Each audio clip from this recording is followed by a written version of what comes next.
Hi friends, welcome to my channel. मेरा नाम है सपना और आज मैं एक और चैप्टर लेकर आई हूँ अपने ब्रदर की कैंसर स्टोरी का। अगर आप पहली बार देख रहे हैं ये वीडियो तो मैं आपको बता देना चाहती हूँ कि लास्ट ईयर मेरा छोटा भाई, जो अब हमारे बीच में नहीं रहा है, उसका कैंसर डायग्नोस हुआ था और ये सारी चीज़ें बहुत सडनली हुई। उसको कोई भी अंडरलाइंग प्रॉब्लम्स नहीं थी, उसका कोई भी लाइफस्टाइल इस तरीके से ख़राब नहीं था कि उसको लंग कैंसर हो, वो भी इतना अग्रेसिव। बट बहुत सारी ऐसी चीज़ें हुई जो हमें यही लगा कि इन द फर्स्ट प्लेस बदकिस्मती की बात थी। बहुत सारे डॉक्टर्स की तरफ से इग्नोरेंस थी, नेग्लिजेंस थी। कुछ चीज़ें ऐसी थी जो हमें नहीं पता थे, जैसे कि एक बहुत बेसिक सिम्टम खांसी, which can be as dangerous as cancer अगर वो खांसी जाती नहीं है टाइम से। सो ऐसे बहुत सारी चीज़ें मैंने अपने प्रीवियस चैप्टर्स में शेयर करी। ब्रदर का पूरा ट्रीटमेंट का कोर्स मैंने शेयर किया, क्या क्या हमारे एक्सपीरियंसेस रहे विद हॉस्पिटल्स, मैंने उसके बारे में भी बात की। और आने वाले चैप्टर्स में आज भी और आगे जो भी एक दो चैप्टर्स और रह जाएंगे, मैं सब कुछ शेयर करूँगी। और अब ये बहुत टफ हो गया है मेरे लिए, बिकॉज ऑलरेडी ये सब शेयर करना, उन सारे मोमेंट्स को दोबारा से रीलिव करना through these videos, it's very very tough for me. लेकिन मैंने भी ये खुद से प्रॉमिस किया था कि मैं जितनी अवेयरनेस क्रिएट कर सकूंगी आप लोगों के लिए मैं करूंगी। एंड आई एम ग्लैड कि मैं ये कर रही हूँ, बिकॉज बहुत सारे लोगों के मेरे पास इस तरह से मैसेजेस आ रहे हैं कि उनका भी कुछ सिमिलर एक्सपीरियंस रहा या उनकी फैमिली में कोई ऐसी सिचुएशन में है, तो they are like more alert now, they are more cautious now after listening to my story. And I am very proud of my brother. मेरा छोटा भाई मुझसे छोटा था 3.5 साल, but he was very mature, very very very strong. वो एक warrior ही था। उसने इतनी टफ बैटल, इतनी ज़्यादा टफ बैटल बहुत हिम्मत से लड़ी। लेकिन बस यही है कि ये बीमारी इतनी ख़राब है और डॉक्टर्स का भी जो आई डोंट नो स्टार्टिंग में ख़राब हो गया ट्रीटमेंट का कोर्स एंड ऑल, जिसकी वजह से वो इस बीमारी को और ज़्यादा नहीं फेस कर पाया, because it got very aggressive, पूरी बॉडी में फैल चुका था। सो मैं आप पर बताऊंगी आपको आज के चैप्टर में कि आगे क्या हुआ। But I am very very proud of my brother and I want the world to know how strong he was, what a fighter he was. And मैं बिल्कुल भी नहीं चाहूँगी कि किसी को भी ये सारी सिचुएशंस फेस करनी पड़े और ये सारी वीडियोस और इन्फॉर्मेशन जो मैं शेयर कर रही हूँ किसी के काम आए। मेरा बिल्कुल भी ऐसा एम नहीं है, गॉड फॉरबिड ऐसा किसी के भी साथ हो। बट अगर आप किसी को जानते हैं जो सिचुएशन में है, या घर में कोई ना कोई बीमार होता ही है कभी ना कभी, तो हॉस्पिटल्स के साथ कैसे एक्सपीरियंसेस हमारे रहे, तो हमें क्या कॉशन एक्सरसाइज करना है, किस तरीके से सिचुएशन को हम बेटर डील कर सकते हैं, वो सारी चीज़ें मेरे वीडियोस के थ्रू मैं बताना चाहती हूँ। सो कल के चैप्टर में हम यहाँ तक पहुँच गए थे कि भाई का एक ब्रेन MRI डॉक्टर ने करवाया, which was almost after 9 months of his cancer treatment that was going on. और प्रीवियस डॉक्टर जो ट्रीटमेंट कर रहे थे उन्होंने ब्रेन को इग्नोर कर दिया, ये कह के कि कीमोथेरेपी से हम ब्रेन में जो कैंसर का सेल है या लंप है वो कीमोथेरेपी से चला जाएगा। और वो कम भी हुआ। फिर डॉक्टर्स ने हमें बोला कि ये डेड है, ये बिल्कुल एक्टिव नहीं है, इसकी कोई प्रॉब्लम नहीं है, चिंता ही मत करिए। लेकिन जब हम जनवरी में फोर्टिस गुड़गांव आए तो वहाँ के डॉक्टर बहुत सरप्राइज हुए कि ब्रेन में जब प्रॉब्लम थी शुरू से, डायग्नोसिस के टाइम पे ही जब पता चल गया था कि ब्रेन में भी कैंसर फैल चुका है, आ चुका है, तब MRI ब्रेन की रेडिएशन क्यों नहीं करी गई। तो उन्होंने हमसे ये सवाल पूछा और हमने यही जवाब दिया कि हमको डॉक्टर ने जैसा बोला हमने वैसा किया। और अब डॉक्टर्स कहते हैं कि ब्रेन का लीजन डेड है, तो इसका कुछ करने की ज़रूरत नहीं है। बट जो फोर्टिस के डॉक्टर थे उनको कुछ कॉन्फिडेंस था इस बात का कि ये इतना लाइटली लेने का टॉपिक नहीं था, ये इतना लाइटली लेना ही नहीं था मैटर। तो उनके कहने पे दोबारा ब्रेन का MRI हुआ और ये कल मैंने शेयर किया था कि जो ब्रेन में एक लीजन था स्टार्टिंग से, जस्ट बिकॉज उसको रेडिएशन से किल नहीं करा डॉक्टर्स ने, वही एक लीजन 40 लीजन्स में कन्वर्ट हो गए। तो बेसिकली पूरी ब्रेन में कैंसर के स्पॉट्स डेवलप हो गए और पूरी ब्रेन कैंसर से कवर हो गई, जो कि एक बहुत ही बुरा साइन था, बहुत ही बुरा साइन था। इसके बाद कहानी इतनी ख़राब होती चली गई क्योंकि अगर हम ब्रदर की कीमो कंटिन्यू करते तो अब हम वो नहीं कर सकते थे, बिकॉज डॉक्टर के हिसाब से सबसे पहले ब्रेन की रेडिएशन करना ज़रूरी था। हालांकि ब्रदर को सिम्टम्स नहीं थे। सिम्टम्स होते हैं सीजर्स पड़ना, वॉमिटिंग्स आना, बहुत ज़्यादा सिर दर्द या चक्कर आना। ब्रदर को बहुत सिवियर ये सिम्टम्स नहीं थे ऐसे, उसको वॉमिटिंग्स और हेडेक, थोड़ा नोजिया वगैरह तो रहता था बिकॉज कीमो की मेडिसिन के साइड इफ़ेक्ट्स भी होते थे, बट उसे कोई सीजर्स नहीं होते थे। सो आई डोंट नो, लाइक हमें वही ठीक लगा जो हमारे डॉक्टर बोलते रहे, और कहीं ना कहीं ये भी लगता है कि ब्रेन को हम ना टच करें, बट फोर्टिस के डॉक्टर के हिसाब से बहुत ज़रूरी था, ये पहले कर देना चाहिए था। और कहीं ना कहीं उनकी बात शायद ठीक निकली, बिकॉज वही ब्रेन का एक लीजन अब 40 लीजन्स में कन्वर्ट हो चुका था with millions of cancer cells in the brain. So doctor ने हमें बोला कि सबसे पहले इसकी रेडिएशन होगी। तो मेरे ब्रदर की ब्रेन की 15 रेडिएशंस हुई। 15 दिन वो रोज़ हॉस्पिटल जाता रहा अपनी ब्रेन की रेडिएशन कराने, और उससे जस्ट पहले उसके रिब बोन्स में भी कैंसर फैल चुका था। तो पहले मैंने बताया था कि उसके स्टर्नम बोन में कैंसर आ गया था, तो उसकी रेडिएशंस हुई थी in the month of June. फिर बाद में उसके रिब बोन्स के साइड में भी कैंसर आ गया था। तो पहले उन्होंने 10 रेडिएशन रिब बोन्स की करी, और उसके जस्ट नेक्स्ट डे से 10 दिन ख़त्म होने के बाद ब्रेन की रेडिएशन स्टार्ट हुई। तो मेरे ब्रदर की 25 रेडिएशंस और हुई, 10 बोन्स की रिब्स में और 15 ब्रेन की। और उससे पहले उसकी 5 रेडिएशंस ऑलरेडी हो चुकी थी। So total he had 30 shots of radiations, 16 कीमोथेरेपीज़, 13 इम्यूनोथेरेपीज़। सो पूरा फरवरी जो है ब्रदर की रेडिएशंस में ही निकला। एवरी डे एक शॉट लगता था उसको रेडिएशन का। और ऐसा कहते हैं, डॉक्टर्स भी हमें बोलते थे कि बोन्स की रेडिएशन से बोन्स काफ़ी वीक हो जाती हैं, बहुत ज़्यादा प्रिकॉशन लेना पड़ता है। फिर बोन्स को वापस रीबिल्ड करने की मेडिसिन दी जाती हैं, सपोर्टिव ट्रीटमेंट पे आप रहते हैं, 6 महीने साल लग जाते हैं वापस से बोन्स को स्ट्रॉन्ग होने में। सो प्रिकॉशंस आप लें। और ब्रेन की रेडिएशंस के लिए हमें डॉक्टर ने कोई ऐसी चीज़ नहीं बोली कि इसके कोई साइड इफ़ेक्ट्स हैं। ये बोला था ज़रूर कि मेमोरी लॉस हो सकता है, ये भी बोला था कि शायद पैरालिसिस भी हो सकता है, लेकिन उन्होंने फिर हमें ये भी कैवियट साथ में दिया कि ये 60 प्लस के केस में होता है।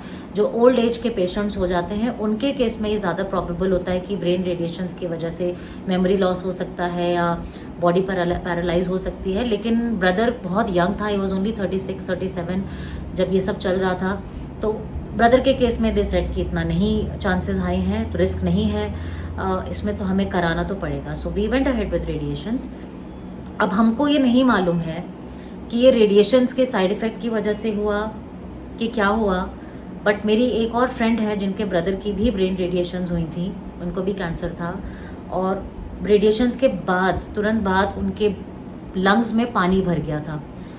तो ये उन्होंने मुझसे शेयर किया था। मैं सिर्फ यहाँ पे हम लोगों के एक्सपीरियंसेस शेयर कर रही हूँ, मुझे मेडिकल नॉलेज नहीं है, सिर्फ एक्सपीरियंसेस शेयर कर रही हूँ, और सबका ही एक्सपीरियंस डिफरेंट होता है। कुछ लोगों के सिमिलर होते हैं एक्सपीरियंसेस, तो हम उससे रिलेट कर पाते हैं।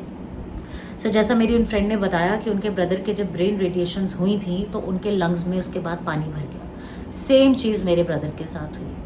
वो परेशान हो चुका था, कीमोथेरेपीज़ करवा के। पहले 21 दिन में होती थी, फिर 14 दिन में कीमोथेरेपी होने लगी, उसके बीच में इम्यूनोथेरेपीज़ भी होती थी, बार बार हॉस्पिटल एडमिट होना, इतने सारे ब्लड टेस्ट करवाना, इतने सारे टेस्ट करवाना। कोई भी इंसान परेशान हो जाएगा, बट मेरे ब्रदर ने कभी भी वो परेशानी जाहिर नहीं की, कभी भी वो परेशान नहीं हुआ, खुश ही रहता था, पॉजिटिव रहता था, हम लोगों को बहुत हिम्मत देता था। पर जब उसका फरवरी से ये रेडिएशंस स्टार्ट हुई, और जब लास्ट दिन था रेडिएशन का, 25वां दिन था, उस दिन मेरे ब्रदर ने पापा से बोला कि पापा मुझे एडमिट करो। लाइक वो एडमिट नहीं होता था, वो जाता था डेली रेडिएशन करा के, वो घर आ जाते थे दोपहर तक, सुबह निकलते थे, एंड फिर वो घर पे रेस्ट करता था। बहुत डल हो चुका था, सोता था ज़्यादा टाइम, खाना बिल्कुल नहीं खाता था, उसने बिल्कुल खाना खाना बंद कर दिया था, दिसंबर से ही कम कर दिया था, बहुत कम कर दिया था। और उसके बाद तो फरवरी से उसने शायद सॉलिड खाया ही नहीं उसके बाद कभी। वो सिर्फ थोड़ा सा दलिया ले लेता था, थोड़ा सा दूध ले लेता था, पानी पी लेता था, बहुत मुश्किल से थोड़ी सी दाल पी लेता था, उससे खाना निगला नहीं जा रहा था, वो सॉलिड निगल ही नहीं पा रहा था, वो स्वॉलो नहीं कर पा रहा था।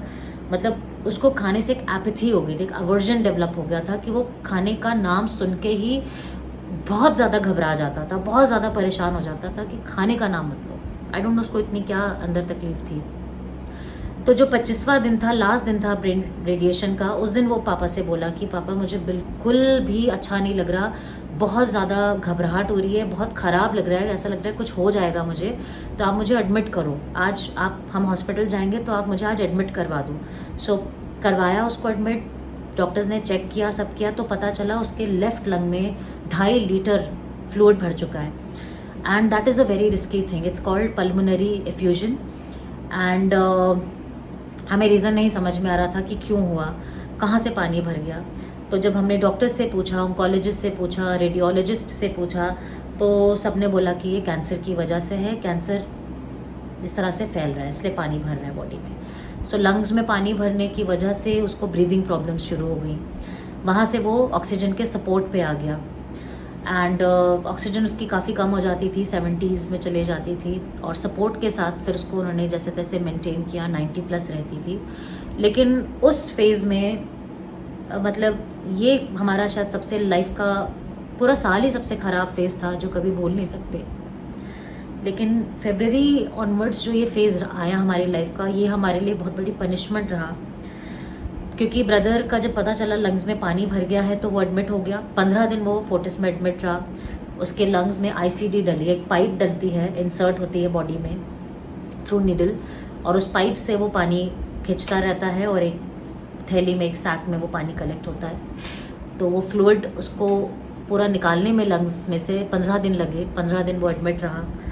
और यहाँ पे पापा तो डेली हॉस्पिटल जाते ही थे, हर बार पापा जाते थे और रुकते भी पापा ही थे, एक ही अटेंडेंट अलाउ होता था हॉस्पिटल्स में।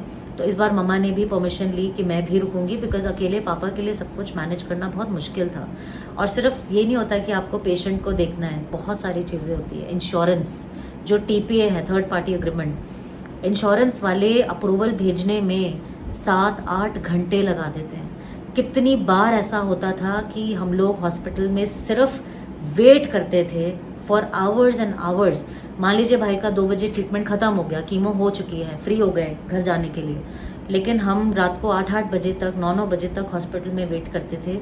और एक बार तो मम्मी पापा को सुबह 5 बजे तक हॉस्पिटल में वेट करना पड़ा, जागते रहे, just because insurance companies were not proactive enough to send the approval. Hospital से सारे बिल्स चले जाते थे, सब डॉक्यूमेंट्स चले जाते थे, वहाँ से अप्रूवल आने में घंटों लगते थे। और एक बार तो पूरी रात लग गई। सुबह 5 बजे भाई को इस कंडीशन में लेकर मम्मी पापा घर आए। एंड मतलब it is so torturers for the family. Patient का तो जो टॉर्चर होता है वो अलग है ही, फैमिली को भी ये लोग इतना टॉर्चर करते हैं हॉस्पिटल्स में, इंश्योरेंस वाले। मतलब वो इतना एहसान दिखाते हैं कि वो हमारे इंश्योरेंस का कवर हमें दे रहे हैं। दे डोंट इवन रियलाइज़ कि आपका तो ये बिज़नेस है, आप ही लोग इनकरेज करते हो लोगों को कि इंश्योरेंस लें, हम उसका प्रीमियम भरते हैं। तो जब सिचुएशन ऐसी आई कि हमको ज़रूरत है इंश्योरेंस की, तो आप उसको एक बेटर सिस्टम बनाइए कि आपको किसी को इतना वेट ना कराना पड़े। आपको 7-8 घंटे क्यों लग रहे हैं अप्रूवल्स भेजने में। और आज भी भाई को गए हुए 4 महीने हो गए, और आज भी मेरे पापा कुछ इंश्योरेंस रिम्बर्समेंट्स का आज भी वेट कर रहे हैं, आज भी फॉलो अप कर रहे हैं। आप सोचिए कैसा फील होता होगा माँ बाप को स्पेशली, कि वो अपने ही बच्चे की इंश्योरेंस के लिए आज भी भाग दौड़ कर रहे हैं, रिम्बर्समेंट्स के लिए भाग दौड़ कर रहे हैं। And companies are so insensitive that they don't even realise कि अब तो इंसान रहा भी नहीं है, ही इज़ नो मोर। तो कम से कम आप और परेशान मत करिए फैमिलीज़ को। तो इतनी सारी चीज़ें होती हैं, घंटों घंटों वेट करते थे, इधर से उधर, उधर से इधर भाग दौड़ कर रहे हैं। कभी आप यहाँ जाइए, कभी वहाँ जाइए, इधर पेपर सबमिट करिए, वहाँ से वो पेपर लाइए, इतनी भाग दौड़। एंड लार्जली ये सारी भाग दौड़ मेरे पापा ने ही करी, मोस्टली पापा ने करी है। पापा आप हीरो हो, बहुत बहुत रिस्पेक्ट हम आपकी करते हैं कि आपने कैसे इस पूरी सिचुएशन को इतनी ब्रेवली हैंडल किया है, कहाँ से आपके अंदर इतनी स्ट्रेंथ आई है। We just salute you for that. और शायद मम्मी पापा से ही हमको ये स्ट्रेंथ मिली है। मेरा भाई भी शायद इसीलिए इतना स्ट्रॉन्ग था, because our parents are so strong. So 15 दिन भाई एडमिट रहा, लंग्स में, लेफ्ट लंग में पाइप लगी रही। अब क्या होता है कि जब आपकी बॉडी ऑलरेडी, आप एक कैंसर पेशेंट है, आपकी जो इम्यूनिटी होती है वो ऑलरेडी बिल्कुल ख़त्म हो चुकी होती है। You have to be very very very careful. भाई कहीं भी नहीं जाता था, जा ही नहीं सकता था, उसकी कंडीशन ही नहीं थी, वो सिर्फ हॉस्पिटल्स ही जाता रहा पूरा साल। और जब वो ठीक था तो थोड़ा बहुत कभी मैं उसको आसपास ले जाती थी। एंड एक बार बस वो अमृतसर गया था मम्मी पापा के साथ, बट वो नवंबर की बात थी। उसके बाद उसकी कंडीशन रही नहीं ऐसी कि वो कहीं भी जा सके, हॉस्पिटल्स ही जाता था और हॉस्पिटल से ही उसको इन्फेक्शन लग गया। सो जब आई थिंक वो पाइप लगी उसके लंग्स में डली, एंड कई बार ऐसी सिचुएशन होती है कि आपको वो कराना ही पड़ता है, देयर इज़ नो ऑप्शन। आप पानी भरा हुआ बॉडी में नहीं छोड़ सकते हैं, उसको आपको ड्रेन आउट करना ही पड़ेगा, तो पाइप तो डलेगी बॉडी में। बट क्योंकि इम्यूनिटी इतनी कॉम्प्रोमाइज होती है पेशेंट के केस में कि शायद उस पाइप के अंदर जाने से उसकी बॉडी को पूरा इन्फेक्शन पकड़ गया, सेप्सिस हो गया, which is very very dangerous, it is life threatening. तो उसका आई डोंट नो क्या क्या चीज़ें हुई। 15 दिन में वो डिस्चार्ज होके घर तो आया। वी वो वेरी हैप्पी कि चलो फाइनली हॉस्पिटल से वो घर आया, अब वापस उसकी कीमो की मेडिसिन स्टार्ट होगी। लेकिन 2-4 दिन में दोबारा उसकी तबीयत बिगड़ने लगी, फिर हमें उसको हॉस्पिटल लेके जाना पड़ा। तो पता चला अब राइट लंग में पानी भर गया, 1-1.5 लीटर पानी राइट लंग में था। फिर वापस एडमिट हुआ, हफ्ता 10 दिन, फिर राइट लंग में उसके पाइप डली। ये सब कुछ हम सिर्फ बोल के, मतलब मैं बता रही हूँ, आप सुन रहे हैं। जिस पे बीत रही है उसको कैसा लगा होगा, कितनी स्ट्रगल और पेंस के थ्रू वो गया होगा, वो हम इमेजिन भी नहीं कर सकते। सो फिर वो हफ्ता 10 दिन हॉस्पिटल में एडमिट रहा, फिर यही सिलसिला चलता रहा। मैं जाती थी सुबह, शाम तक आती थी, मम्मी पापा 24 घंटे हॉस्पिटल्स में ही रहे। ठीक से शायद वो सोए भी नहीं है, फॉर सो मेनी मंथ्स वो ठीक से सोए भी नहीं हैं। एंड हॉस्पिटल्स का हमने ये देखा कि वो पेशेंट को ना चैन से जीने नहीं देते। I am sorry, I am being very bitter about hospitals, but this is a fact. एक पेशेंट जो इतनी हैवी डोज पे है, इतना परेशान है, इतना ज़्यादा बीमार है जिसको सिर्फ एक नींद और रेस्ट की ज़रूरत है at this point in time, तो आप उसको सोने ही नहीं देते हैं। बार बार नर्सेज और जूनियर डॉक्टर्स रूम में आते हैं एंड दे आर लाउड, ज़ोर ज़ोर से हंस रहे हैं, ज़ोर ज़ोर से बोल रहे हैं, दरवाज़ा पटक के अंदर आ रहे हैं, बैंग कर रहे हैं। मतलब पेशेंट को इतना परेशान कर देते हैं, इतना परेशान कर देते हैं। अब आपका टेस्ट करना है, अब आपको ये खाना है, अब आपका फिजियोथेरेपी है, अब डाइटिशियन आपसे बात करने आई है, अब साइकेट्रिस्ट आपसे बात करने आई है, अब आप उठ जाइए, अब आपका ये है, अब आपका वो है। मतलब इतना परेशान करते हैं। एवरी 10 मिनट्स एक ना एक बंदा हॉस्पिटल के रूम में आता जाएगा और आपको परेशान करता रहेगा। हम उनको इतनी बार बोलते थे कि पेशेंट को सोने दो, वो बहुत परेशान है, वो बहुत बीमार है, उनको कोई फ़र्क नहीं पड़ता, उन पे कोई असर नहीं होता। Hospitals are like hell, they are hell. And ICU तो बिल्कुल एक टॉर्चर जोन है। उसकी स्टोरी भी अलग है, वो मैं आपसे अलग वीडियो में शेयर करूँगी कि आईसीयूज़ में क्या होता है। मतलब आईसीयू में क्योंकि पेशेंट की फैमिली अलाउड नहीं होती है, तो मैं नहीं कह रही सब कर रहे हैं, बट लार्जली ये हो रहा है। They are taking advantage of that situation. Patient के साथ क्या करते हैं, क्या दवाई दे देते हैं, क्या कर देते हैं, you never know, it's very risky. मैं ये सब चीज़ें इसलिए शेयर कर रही हूँ क्योंकि मेरे साथ ऐसा हुआ है। मैंने बहुत सारे लोगों से ऐसी बातें सुनी हैं जिनके सेम एक्सपीरियंसेस रहे हैं। कल भी हमारे व्हाट्सएप के ग्रुप पे लोग यही शेयर कर रहे थे कि हॉस्पिटल्स में ज़बरदस्ती आईसीयू में एडमिट करते हैं, ज़बरदस्ती वेंटिलेटर्स पे डालने की बात करते हैं, बिकॉज बिल बनता है उससे, राइट। एंड ज़रूरत भी नहीं होती है, बट पेशेंट की हालत और ख़राब हो जाती है। It is of no use. हमारे केस में it was of no use, it only worsens the situation. And अरे बीपी हाई हो गया, ऑक्सीजन कम हो गई, आईसीयू में डाल दो, आईसीयू में डाल दो। वो सारी चीज़ें आप अपने एक जनरल जो रूम होता है, प्राइवेट रूम होता है, आप उसमें भी केटर कर सकते हो। ऑक्सीजन की सप्लाई रूम में भी होती है, बीपी आप मैनेज कर सकते हो, उसके लिए आईसीयू की ज़रूरत नहीं पड़ती है। आईसीयू में पेशेंट टॉर्चर हो जाता है। This was the first time कि मेरा भाई फाइनली ही ब्रोक डाउन। वो कभी नहीं रोया, वो कभी परेशान होकर नहीं दिखाया उसने, वॉज वेरी स्ट्रांग। बट जब उसको आईसीयू में एडमिट किया गया था, क्योंकि ये जो 15 दिन वो एडमिट हुआ था, उससे पहले वो 3 दिन आईसीयू में भी एडमिट रहा जब लंग्स में पानी पता चला। फिर 15 दिन मतलब वो पूरा हॉस्पिटल में रहा, 3 दिन आईसीयू में, बाकी दिन अपने प्राइवेट रूम में। उसके बाद वो फिर आईसीयू में एडमिट हुआ, वो 3-4 बार आईसीयू में एडमिट हुआ। तो जब फर्स्ट टाइम वो आईसीयू में एडमिट हुआ था, तब वो आईसीयू में रो पड़ा, ज़ोर ज़ोर से रोया। मम्मी को बोला कि मुझे यहाँ से निकालो, ये हेल है, मैं नर्क में हूँ, मुझे बस निकालो आप यहाँ से, मुझे नहीं रहना आईसीयू में। और मतलब they are so loud in the ICU, सारी लाइटें ऑन होती हैं, नर्सेज स्टाफ ज़ोर ज़ोर से बातें कर रहा है, अपने हंसी मजाक कर रहा है, और पेशेंट को पता नहीं कैसे ट्रीट करते हैं जैसे कोई मतलब कोई ऑब्जेक्ट है। इंसान को इंसान नहीं समझते ये लोग। मैं बहुत अपफ्रंट होकर बोल रही हूँ क्योंकि ये हमारी आंखों देखी है, और बहुत सारे लोगों ने भी ये एक्सपीरियंस मुझसे पर्सनली भी शेयर करें।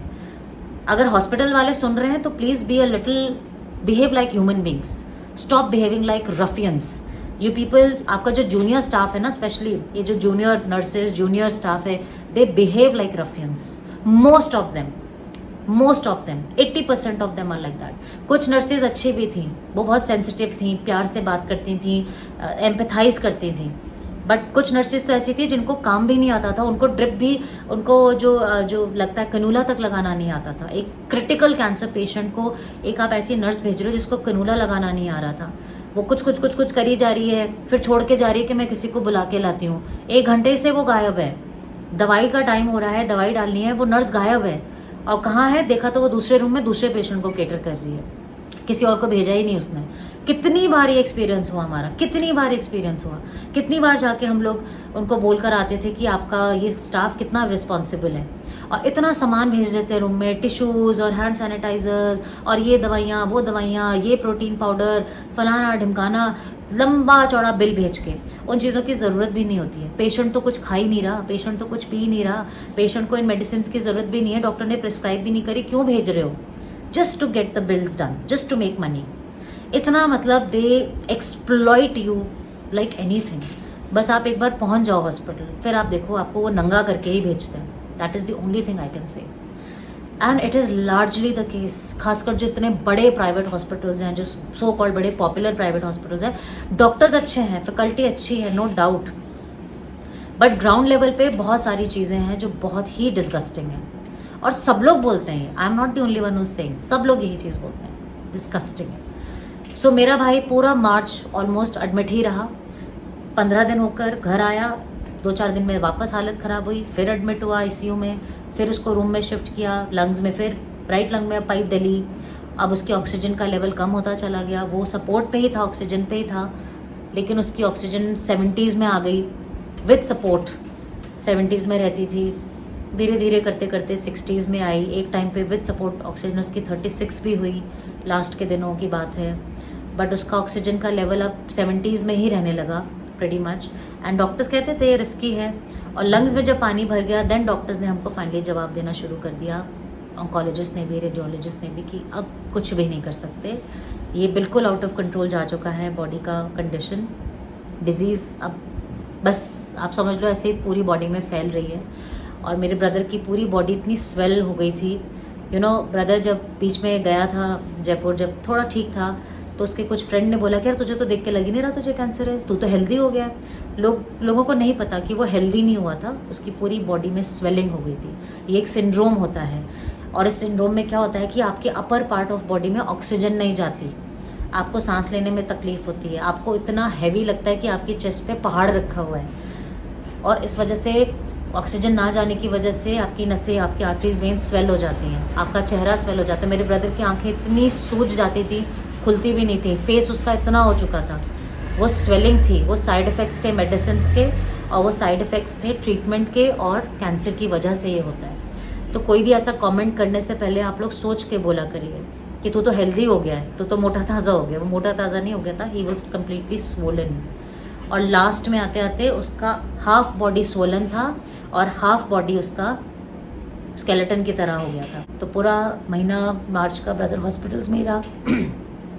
लंग्स की सिचुएशन शुरू होगी, लंग्स, लेफ्ट लंग उसका टोटली कोलैप्स हो चुका था, तो मतलब लेफ्ट लंग डेड था, काम नहीं कर रहा था, और राइट लंग पे ही वो जी रहा था।